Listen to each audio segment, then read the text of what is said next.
Welcome to ECOTREASURES TV. Thank you for joining. First and foremost, I'd like to acknowledge traditional custodians of land. We're doing an exploration on Guringai country today, so we acknowledge and pay respects to elders past, present and emerging.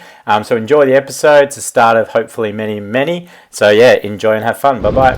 Alright, so welcome everyone. So this marks a pretty big day. So I'm based down here in Sydney, Damien from ECOTREASURES. If you haven't heard of us, welcome. If you have heard of us, well, see you again. That's awesome. So we basically are based in Sydney running eco tours, and we're obviously in lockdown, can't work at the moment. And so it was about time that I launched something I've been wanting to do for a long time, which is ECOTREASURES TV. So it's not actually on the TV unless things go really well and a production company picks it up, and more than happy to do that if someone wants to jump on board.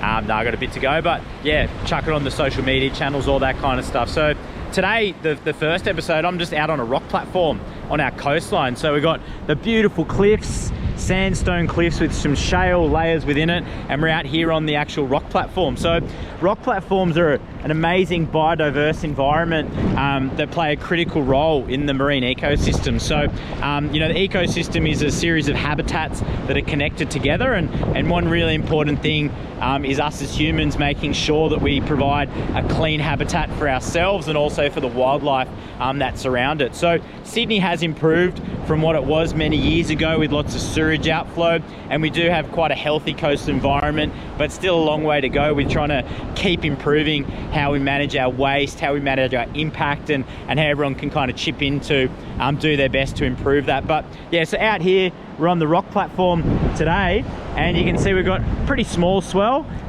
where it's August, so it's actually in the depths of winter, but it's sunny, really beautiful conditions, and the water's pretty warm. So you can see I've just been in the water for a surf, and it's not too cold. So this time of year is winter. So the coast of Sydney and southern eastern Australia, which is where we are, is a temperate environment. So we have changing seasons, we have changing ocean temperatures, and with those change of seasons we have different wildlife. But what stays pretty consistent are the residential creatures that live on our coastline through the different seasons of winter into spring. Then we get our warm tropical time where we get East Australian current will bring warm water and tropical fish down along our coastline, and then we get these tropical visitors. So one thing with a changing climate, more erratic storms, erratic weather, ocean temperatures that is definitely happening, and we're seeing it in front of our eyes. The marine ecosystems are showing this as well, and there's some places along Sydney where there's some studies going on by expert marine scientists and trying to see how our climate is actually changing through different species growing their distribution range, so how far they move, because wildlife does move beyond the regular distribution that people say, and there's definitely different sightings and things like that, and that's got to do with changes of weather, ocean currents, and the temperature of the water and what's going on. So yeah, basically here it's we just come out of a low tide, so you can see we actually don't have much water on the rock platform here, but we have a pretty small swell. So obviously when you're out on the rock platform like this, you want to be really careful. Safety is crucial, especially when you're near the waves. So if you're not confident about the waves, you don't know how to read the waves, you're not sure about swells, periods between waves, tides, just don't go near the edge because you'll get swept in. We've got a pretty small swell today, kind of pushing in, and so you can imagine these creatures that live here being the algae that obviously attach themselves. We've got some sea lettuce here, which is very famous that the sea hares, the sea slugs like to eat. So in this environment we have the algae, and the herbivores will roam around eating the algae, and then we've got our carnivores that will go hunting other creatures. So in the rock platform you basically have different formations in the rock, and that's got to do with how it's been shaped by the coastal processes. So when I say coastal processes, we're talking about waves, wind, tide. We've also got the salt in the water as well, and also what the rock is. So these rocks were formed a couple of 100 million years ago, and layers of sediment that were formed over periods of time and different weather, and we're talking obviously long period when we're talking in the millions of years. And this is our sandstone of Sydney, and you can see those big rocks obviously are fragile, you know, because water will drain through that sandstone, it'll crack and it will fall out. So we can see the shale layer kind of over there in the middle. So if we wanted to do another episode, which I might do, but I've got to be careful, we could go looking for fossils, you know. So that would have been the more organic areas of the former land mass, or more where there would have been water. And so those organic areas would have been mangroves, mud flats, and you would have got plants and animals actually trapped in those areas, and then over time being held as fossils. So, you know, you could find ancient fossils, which would be pretty cool. But if you have a look here, we've got a little rock crevice. So if you have a look, we've actually got some sea anemones, and I'll put it underwater. There we go. Not sure how that turned out, but I'll flick the lens again to keep it clean. Sorry about that, might have to edit it out. We've got a sea star. We've got another sand anemone, and we've got, you know, a range of different little mollusks, you know. So this one here, I'll put underwater so you can hopefully see it. Not sure how that will turn out, what happened to the microphone. That's a mulberry whelk. So that mulberry whelk is a carnivore, and it actually attacks other creatures with a proboscis that'll use to attack its prey. And so you can't see this little mulberry whelk moving around, but he's slowly going to be moving around the platform. And you can see, you know, not to be too boring or anything, but if we sit here, you know, and obviously being calm and nice, we can just watch, you know, the tide's pushing in. We've got an incoming tide. We've got a high tide that's coming in, and it's going to cover this rock platform, and there'll be more water over the top. So these creatures that live here on the rock platform, they have to be able to adapt to survive, camouflage themselves, hide from predators, find food themselves as well, and also deal with those coastal processes. So today, as I mentioned, it's a small swell, very small, not too powerful, and we've just come out of some big swells. We're talking big, huge, crazy, massive, powerful waves. And you're talking about some of these little creatures that stick themselves to the rocks. You know, it's quite amazing how they can manage to adapt themselves to not get thrown away and moved.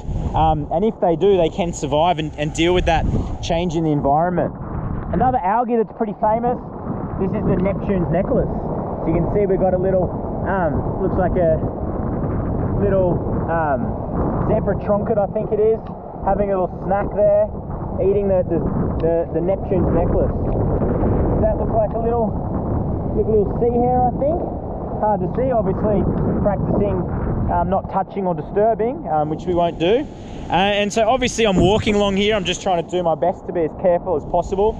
And so on these rock platforms, the other thing, you have dangerous parts, you know. So one real dangerous part of the, forgive me for licking it again, is the barnacles. All right, so these barnacles, super sharp. So if I was a silly Billy and basically walked over them and got pushed by a wave, I could get some cut feet. And if you have a look, our good mate, the mulberry whelk, they're having a big snack of the barnacles, and you can see the evidence of where they've drilled into the top of the barnacle to basically have a bit of a feed. All right, and as we move further down, so we've got like a running little crevasse here. Here comes a bit of a wave over the top. I'm not sure if you can see, but there's a bloke catching some waves over there, having a little bit of a surf. Not too great, but he's on his own. So, you know, like, as the whole world's obviously suffered with COVID, and, you know, one of the biggest things that all the data coming out is, you know, when people are worried about money and jobs and job opportunity and career opportunities and all that diddy-duddy, you know, stuff that people perceive as being the goal to life, a lot of people, it's number one, are worried about their mental health. So here in Sydney, we're so lucky that we have a clean environment, and around the world people aren't so lucky, you know, so we really should count our blessings here. We're pretty stoked. So there we go. Oh, here comes a wave. Woo. So we've got these sea anemones that are in the crevasse here, or the crevice, all right, and they've got their little tentacles. So what they'll do is they'll wait for the water to move over, and then they'll get their little prey, you know, and that's ideal part where they'll live, you know, their little spot where they're going to be.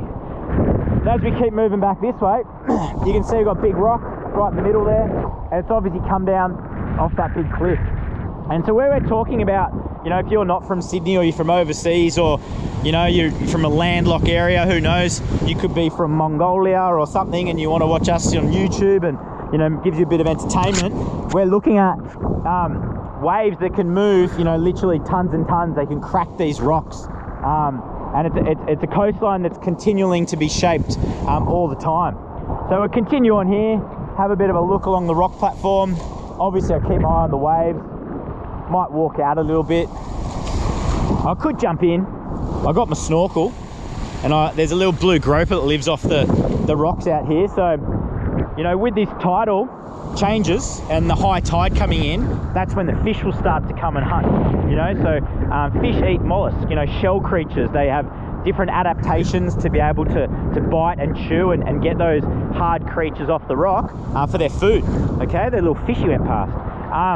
So basically maintaining this environment, and this is what we call in New South Wales an intertidal protected area. So there are limits and caps on what people can take. So you are allowed to take certain creatures depending on the species for food, and there's a cap per person per day. And that's managed by fisheries through them looking at the data and the science, and obviously managing those fish stocks as best they can. Because, you know, managing the fish stocks is crucial, and as a lot of people that are aware, and if you're not aware, the ocean is in a pretty bad state. You know, the data coming out, there's going to be more plastic in the ocean by 2050 than fish is pretty worrying, especially when a lot of people rely on seafood and fish for their diet, as well as industries, you know, and a lot of, you know, local communities, a lot of fishing villages, you know, where they don't have as much access to resources and education and privileges a lot of the Western world. So, you know, it's really important that the health of the ocean and also how it's managed is crucially analysed continually. So yeah, it's obviously, don't want to get political or anything, but we'll just keep walking along here. So actually walking out, we're in a little bit deeper water now, getting a little bit more extreme. Hopefully you can still hear us, and we'll try and watch this bloke catching some waves on the inside of the point. There he is. What do you reckon? You reckon I should jump in? I reckon I should. No, I'll keep going. I don't have my snorkel, so it's going to be hard to try and find the groper without a snorkel, but I'll jump off and then just get back on the rocks and make it a bit exciting. So if I get smashed or pushed up against the rocks, could be pretty funny for you, not for me. But, you know, I'm in lockdown, I've got nothing else to do. Got to stay fit, got to stay active.